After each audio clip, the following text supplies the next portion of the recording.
Адам баласы негизинен көптөгөн армандар менен жашайт. Жаш бала чоңойгусу келет, чоң адамдар жашаргысы келет, семиз адамдар арыктагысы келет, ал эми арык адамдар семиргиси келет.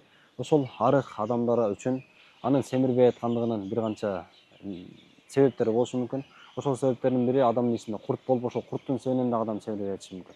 Ал эми ошол куртту өлтүрүүнүн дагы бир ыкмасы, жеңил желпи жолу ашкабакты алып, тоголок ашкабакты алгандан кийин үстүн тоголок кылып кесип аласыз. Анан кесип алып, ичиндеги данектерин баарын колду салып жакшылап тазалап алгандан кийин ичине табигый балды же болбосо сахарды толтурасыз. Негизинен сахардын дагы зыяны жок эмес.